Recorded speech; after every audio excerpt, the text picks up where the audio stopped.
Hello guys, welcome back to my channel. आज चाहिँ हामीले बेसनको चिला एकदम हेल्दी हुन्छ त्यो बनाउन गइरहेका छौं। अनि हजुरहरूले मिक्स भेजिटेबल युज गर्न सक्नुहुन्छ। हामीले चाहिँ यहाँ क्यारोट, ग्रीन पेपर, क्याप्सिकम पनि भन्न सकिन्छ, व्हाइट अनियन अनि कोरिएन्डर युज गर्दै छौं। सुरुमा चाहिँ यसलाई यसरी चप गर्ने, त्यसपछि हामी चाहिँ चपर युज गर्छौं अझै मसिनो गराउनको लागि। यहाँ चाहिँ ग्रीन चिलीजहरु छैन किनकि हामीले चाहिँ धुलो खुर्सानी युज गर्छौं। यिनीहरुलाई चाहिँ अब थोरै गरेर चपरमा राख्छौं। यो चपर चाहिँ हजुरहरूले अमेजनबाट किन्न सक्नुहुन्छ। यसलाई यो युज गर्न चाहिँ इलेक्ट्रिसिटी चाहिँदैन। यो चाहिँ मेरो माइली दिदीले बनाउँदैछ है। त्यो केकहरु बनाउने चाहिँ मेरो ठुलो दिदी हो अनि यो मिठो मिठो खाना बनाउने चाहिँ मेरो माइली दिदी हो। हेर्नुस् यो चपर अलिकति एक्सरसाइज पनि हुन्छ, कति मसिनो चप हुन्छ। You don't need any electricity. Exercise चपको चप। मलाई कतिको मसिनो खान मन लाग्छ त्यति नै गर्न मिल्छ। यसलाई अझै पनि यो भन्दा नि मसिनो गराउन मिल्छ। हामीले चाहिँ यतिकै हैन। अर्को दिदीले केक बेक गरिरहेछ फेरि। ठुलो दिदीले कपकेक र केकहरु बनाउँदैछ, उसको अर्डर आएको छ। हजुरहरुलाई रेसिपी चाहियो भने कमेन्ट सेक्सनमा कमेन्ट गर्न सक्नुहुन्छ। अब हामीले चप गरेर यहाँ ठुलो भाडामा हालिसकेछौं अनि अब चाहिँ नेक्स्ट स्टेप हामीले मसलाहरु मिक्स गर्छौं। गाइस मसलामा चाहिँ हामीले जीरा, ज्वानो अनि यो कजु, हामी चाहिँ अलिकति हेल्थ कन्सियस भइराछौं अहिले, त्यही भएर पिंक सल्ट युज गरेछौं है गाइस। अनि हजुरहरूले चाहिँ हल्दी पनि युज गर्न सक्नुहुन्छ, तर हामीले चाहिँ गर्दैनौं। हाम्रो चाहिँ भेजिटेबल यति छ। हजुरहरूले चाहिँ नुन, जीरा र के भन्छ रे त्यो ज्वानो चाहिँ आफ्नो स्वाद अनुसार हाल्नु होला। अनि अब चाहिँ हामीले बेसन हाल्छौं। अनि बेसनलाई चाहिँ जति कोट गर्न मिल्छ नि भेजिटेबलमा त्यसरी कोट गरिन्छ। कसैलाई फेरि धेरै बेसन खाए जस्तो नि हुन्छ नि त, त्यही भएर चाहिँ यसको चाहिँ मिक्सर चाहिँ अलि मिल्ने गरेर हाल्नु पर्यो। यस्तो गर्ने है, हाल्ने पहिला अनि त्यसपछि अब हामीले मिक्स गरेर चेक गर्नु पर्यो कि पर्फेक्टली कोट भएको छ कि नै भनेर मिक्स गर्ने। यो चाहिँ प्रोटिन बेस भयो। अब जो मान्छेहरूलाई अब कार्बहरु घटाउन मन लाग्यो भने चाहिँ यो चाहिँ हेल्दी अप्सन हुन्छ। ब्रेकफास्टमा पनि खान मिल्छ, तर हामीले चाहिँ नर्मली लन्चमा पनि खान्छौँ। ब्रेकफास्ट स्किप हुन्छ अनलाइन प्लेटफर्म। अब यतिको पनि रेडी छ है, तर मलाई चाहिँ मेरो हुन्छ नि प्रिफरेन्स अनुसार चाहिँ मलाई चाहिँ अलिकति कम भयो जस्तो लाग्छ, किनभने धेरै यो देखिएछ नि त भेजिटेबलहरु। त्यसले अलिकति हालेर कोट गरिदिन्छु है मैले यसरी। एक चम्चा अझै एकचोटि हाल्छु है। यो सानो चम्चा है, यो टेबल स्पुन हैन, त्यो त्यति धेरै देखेको। यसरी गरेर ल यो चाहिँ यो कन्सिस्टेन्सी चाहिँ मलाई चाहिँ पर्फेक्ट लाग्छ। अब यसमा चाहिँ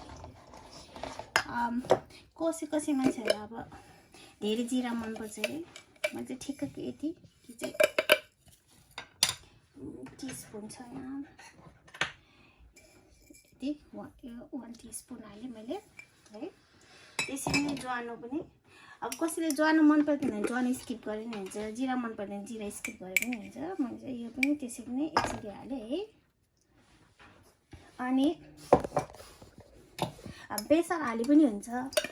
मलाई बेसनको टेस्ट चाहिँ मन पर्दैन खासै यसमा यो रेसिपीमा, त्यही भएर म बेसन चाहिँ स्किप गर्छु। अनि हिमालयन यो हामीले पिंक सल्ट युज गर्छौँ, त्यो पनि यसरी स्वाद अनुसार हाल्नु पर्यो।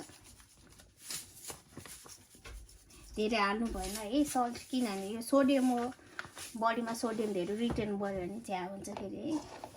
अहिले मिक्स गरेँ है। अब यसमा चाहिँ पानी चाहिँ धेरै पनि थिक पनि हैन, धेरै रनी पनि हैन, मिडियम हुन्छ नि मोडरेट टाइपको, त्यसरी हाल्नुपर्छ वाटर चाहिँ। अब हामी नेपाली हो त्यही भएर अब यो चपरमा हामीले यो गरेको भएर यो तपर मेरो छोरा छोरी छ अब यसलाई फाल्नु भएन है नेपाली हो अनि त्यही भएर अब यसको युटिलाइजेसन गर्नु पर्यो त्यही भएर यसरी पानी हालेँ खास थोरै गरेर ग्रेजुअली पानीको इन्टेक बढाउँदै जानुपर्छ है तर मैले बनाइरहेको छु नि त त्यही भएर मैले पानी धेरै नै हालेर गर्दैछु प्र्याक्टिस गर्दै गयो भने थाहा हुन्छ नि फर्स्टमा त अब डर लागिहाल्छ है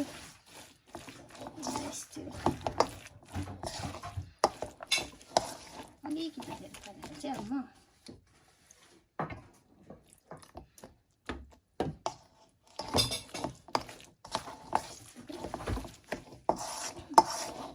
नर्मली चाहिँ मैले धेरै नै ब्याचमा बनाउँछु आज र भोलि गर्ने गरेर खान्छु है फ्रिजमा पनि स्टोर गर्नु मिल्छ तर धेरै दिनले चाहिँ स्टोर नगर्नु किनभने फ्रेसै खाएको ठिक हो यो बनाउँदा धेरै टाइम पनि लाग्दैन यसरी मिक्स गर्ने है यो फर्स्ट टाइम खायो भने चाहिँ बेसनले बनाएको भएर चाहिँ कसैले चाहिँ चनाको दालको पकौडी खाए जस्तै नै हुन्छ चनाको दालको रोटी खाए जस्तै नै हुन्छ एकदम मिठो छ किनभने यो डिप फ्राई पनि हुँदैन स्यालो फ्राई हुन्छ है मलाई के खाए जस्तो लाग्छ के खाए जस्तो चनाको पकौडी दाके बटु कता मिठो हुन्छ यसलाई चाहिँ एकछिन राखौँ है अब चाहिँ दिदीले पकाउन सुरु गर्यो अब चाहिँ हामी यो तावालाई चाहिँ उस गऱ्यौँ होइन ततायौँ हाई नै छ हाई फ्लेममै छ अहिले मजाले तातेपछि चाहिँ अलिकति मोडरेट बनाउने है अनि त्यसमा चाहिँ तेल हाल्यौँ हामी चाहिँ ओलिभ तेल खान्छौँ घर ओलिभ तेल हाल्दैछु मैले है जहिले पनि फर्स्ट ब्याच बनाउँदा चाहिँ अलिकति धेरै तेल लाग्छ है अनि सेकेन्ड थर्डहरू ब्याचहरू गराउँदा चाहिँ कम हुँदै जान्छ ओइलहरू चाहिँ अनि तपाईँलाई चाहिँ के भन्नु भने अब हामीहरू एसियन हो नि त अनि हामीहरूलाई चिल्ली पनि खानु मन लाग्छ त्यही भएर चप ग्रिन चिल्ली हाले पनि हुन्छ अथवा चिल्ली फ्लेक्स अर चिल्ली पाउडर पनि हाल्नु मिल्छ है पिरो खानालाई तर हामीहरूले चाहिँ हाम्रो बेसनलाई नर्मली हामीले टिमुरको छोपसँग खान्छौँ त्यो पिरो नै हुन्छ त्यही भएर हामी त्यसलाई स्किप गरेको अनि तेल चाहिँ मजाले हिट भइरहेछ है मेरो स्प्याचुलामा पानी भएर यहाँ यस्तो बबल आइरहेछ है ओके यो रेडी भयो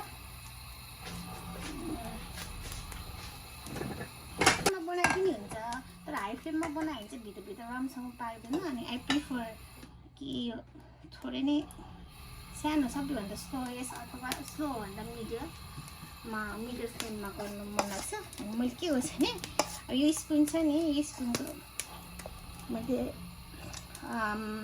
3 स्पुन जति मैले लिन्छु यहाँ राख्छु यसरी प्याक गर्छु पहिला 1 2 and 3 है यस्तो गर्छ अनि यसलाई चाहिँ यसरी स्प्रेड गर्ने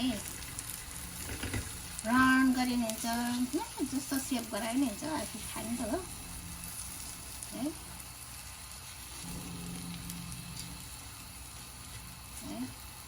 यस्तो गर्ने लो फ्लेममा गराउने है सबैभन्दा लो छ हाम्रो फ्लेम अहिले अनि यसलाई चाहिँ के गर्छ भने मैले यसरी ढाकेर बनाउँछु एकछिन अब 2-3 मिनट जति ढाक्ने अनि के भन्छ भने अब यो प्यानको त यो लिड होइन यो अब यो रल पलवाला लिड हो अनि अब यहाँ खाली छ नि त यो वाटर भ्यापरहरू जान्छ अनि यहाँ चर गर्छ कि अनि त्यसपछि चाहिँ के हुन्छ नि ए ल अब यो फ्लिप गर्ने बेला भयो भनेर थाहा हुन्छ है सबै यो वाटर भ्यापरहरू यहाँ सबै कलेक्टेड भएछ नि त अनि अलिअलि तपाईँहरूले सुन्न सक्नुहुन्छ कि हुँदैन त्यो थाहा भएन तर अलिअलि चर पनि भइरहेछ है यसरी भित्रबाट जुम गरेर हेर्दा नि भित्र देखिरहेको छ सिमर भएछ होइन अब यसलाई चाहिँ फ्लिप गरे पनि हुन्छ होइन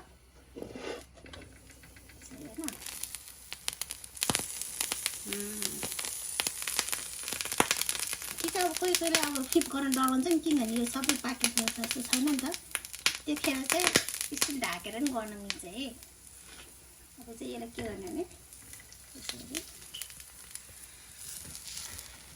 कहिलेकाहीँ चाहिँ फेल पनि खान सक्छ है फ्लिप गर्दाखेरि त्यस्तो हुन्छ त्यस्तो भयो भने चाहिँ उसमा डिमोटिभेट नहुने झन् अब नेक्स्ट ब्याच चाहिँ म एकदम राम्रोसँग गर्छु भनेर सोच्नुपर्छ है। यसरी बिस्तारै बिस्तारै है यस्तो गर्ने फेरि फ्लिप है। सेम 12 जस्तै देखिएछ है। कति मिठो बसाएको छ। Oh my God. यहाँ साइड साइडको भने यसरी नै फेरि सिमर हुने दिन रफली चाहिँ यो प्यानमा ढाकेर गर्दाखेरि 2-3 मिनट जति चाहिँ लाग्छ यो माइल्ड उसमा चाहिँ के भन्छ फ्लेममा चाहिँ है। अब we have to wait for another 2 to 3 minutes। यो वाटर भ्यापरहरू चाहिँ सबै यहाँ भइरहेको छ है। चर पनि भइरहेछ हाम्रो। यसलाई चाहिँ यसरी झिकेर वाउ ब्युटिफुल। फ्लेम चाहिँ स्टिल लो फ्लेममै छ। अब चाहिँ यसलाई हामीले हेर्नु यसरी हेर्नु पनि हुन्छ साइड साइडबाट कस्तो देखिन्छ। यस्तो चाहिँ कस्तो दामी देखिन्छ है। 12 जस्तै हो कि अमलेट जस्तै। अब चाहिँ यो अब चाहिँ मैले के गर्छु नि अब चाहिँ फ्लेमलाई चाहिँ हाई गराउँछु है। हाई हुनु ठिक्कको मजाले हाई गराउँछु। फुल हाई चाहिँ गराउँदैन। अब यसलाई चाहिँ मजाले रोस्टेड वाला अब देखाउँछ नि त्यस्तै स्टाइलले गराउँछु।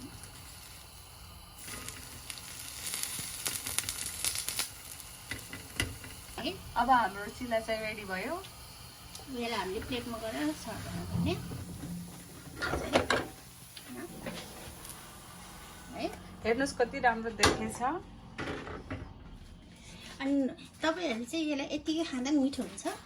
अस्मिताले बनाएको मिठो पिरो चटनी पनि छ अनि टिमुरको छोप पनि छ है। अब चाहिँ अब अस्मिताले खाएर देखाउनु कस्तो छ अब रिभ्यू दिन्छ अस्मिताले। ट्राई गर्ने पालो अस्मिताको गाइड बेसनको चिला छ। बेसनको चिला छ यहाँ। हाम्रो टिमुरको छोप छ प्लस नाइस एन्ड स्पाइसी टमाटर र धनियाँको चटनी विच कन्टेन्स टिमुर टु है। अनि एकदमै पिरो छ चाहिँ ट्राई गर्न लागेको है। यो चाहिँ एकदमै हेल्दी पनि छ यो है। हजुरहरूले वेट लस गर्न चाहनुहुन्छ भने पनि this is very effective. very मिठो छ।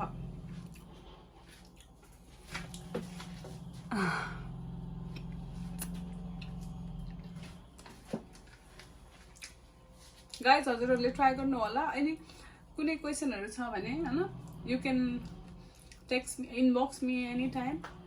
कमेन्ट सेक्सनमा राख्नु कमेन्ट सेक्सनमा कमेन्ट गर्न पनि सक्नुहुन्छ हजुरहरूले कि हजुरहरूले मलाई मेरो इन्स्टामा पनि कन्ट्याक्ट गर्न सक्नुहुन्छ। So thank you so much for watching guys है। आई होप हजुरहरूले पनि घरमा अब यो बनाउन ट्राई गर्नुहुन्छ। अनि लास्टमा चाहिँ डोन्ट फर्गेट टु सब्सक्राइब अनि सेयर पनि गरिदिनु होला मन परेमा। अब हामी चाहिँ अर्कोपल्ट फेरि अर्को न्यू रेसिपी लिएर आउँछौँ। Thank you very much. Love you.